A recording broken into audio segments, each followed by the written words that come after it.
জামালপুর ২ আসন হতে নির্বাচিত মাননীয় সদস্য জনাব ই সুলতান মাহমুদ বাবু, আপনি তারকা চিহ্নিত প্রশ্ন ৫৭৭ উত্থাপন করুন। মাননীয় স্পিকার, আপনাকে ধন্যবাদ। ধন্যবাদ।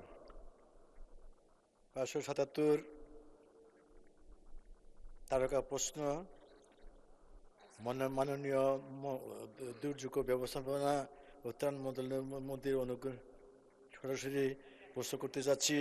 মাননীয় মন্ত্রী মহোদয়, অনুগ্রহ করে বলবেন কি বন্যা ও নদী ভাঙ্গন প্রবণ এলাকার আগাম সতর্কীকরণের ব্যবস্থা ও আশ্রয়করণের সক্ষমতা বৃদ্ধিতে সরকারের কোনো পরিকল্পনা আছে কিনা? মাননীয় সদস্য, আপনাকে ধন্যবাদ। তারকা চিহ্নিত প্রশ্ন ৫৭৭ মহান সংসদে উত্থাপিত হল। মাননীয় দুর্যোগ ব্যবস্থাপনা ও ত্রাণ মন্ত্রী জনাব আসাদুল হাবিব দুলু। মাননীয় স্পিকার, আপনাকে ধন্যবাদ।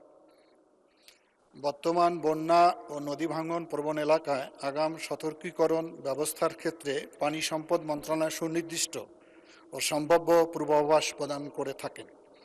বন্যা পূর্ববর্তী, বন্যাকালীন ও বন্যা পরবর্তী আশ্রয়ের জন্য দুর্যোগ ব্যবস্থাপনা ও ত্রাণ মন্ত্রণালয়ের মাধ্যমে ২০০৪ সাল হতে বন্যা প্রবণ ও নদী ভাঙ্গন এলাকায় মোট ৪৮৫টা বন্যা আশ্রয়কেন্দ্র নির্মাণ করা হয়েছে।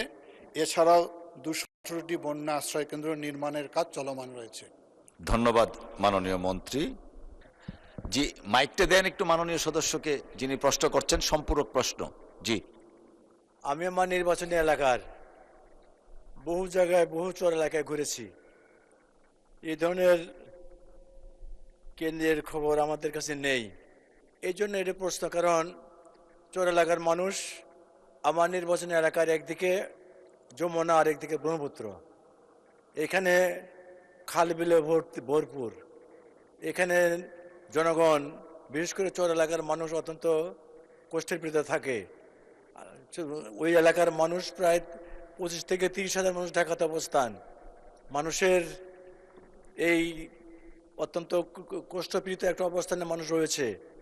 বন্যা যখন আসে তখন আমরা এদেরকে মাননীয় সদস্য, আপনি প্রশ্ন করুন, স্টেটমেন্ট না প্লিজ। মাননীয় মন্ত্রী মহোদয়ের কাছে আমার অনুরোধ, প্রশ্ন, কোন কোন এলাকায়, আমার নির্বাচনী এলাকার কোন কোন এলাকায় এই ধরনের বন্যা সতর্কীকরণ এবং আশ্রয় কেন্দ্র রয়েছে, মাননীয় মন্ত্রী মহোদয়কে জানতে চাই। মাননীয় স্পিকার। মাননীয় মন্ত্রী। মাননীয় স্পিকার, আপনাকে ধন্যবাদ। যিনি মাননীয় সংসদ সদস্য প্রশ্ন করেছেন, উনি যমুনার পাদদেশে ওনার অঞ্চল। আমার এর আগে যাওয়ার একাধিকবার সুযোগ হয়েছে। আমরা ওনার এলাকায় 4টি বন্যা আশ্রয়কেন্দ্র নির্মাণের প্রস্তাব ইতিমধ্যে গ্রহণ করেছি। আমি সেগুলো বলতে পারি: সাপাধারী উচ্চ বিদ্যালয়, কাজলা খলিলুর রহমান উচ্চ বিদ্যালয়, পশ্চিম নন্দ্রপাড়া দাখিল মাদ্রাসা, পশ্চিম পলিদহ মাদ্রাসা। এগুলো বন্যা আশ্রয় কেন্দ্র মাল্টিপারপাস ইউজে ব্যবহার করা হয়। যখন বন্যা আসে তখন বন্যায় কবলিত মানুষকে আমরা আশ্রয় দিয়ে থাকি, আর বাকি সময়টা এখানে স্কুল বা শিক্ষা প্রতিষ্ঠান পরিচালিত হয়। ধন্যবাদ মাননীয় স্পিকার।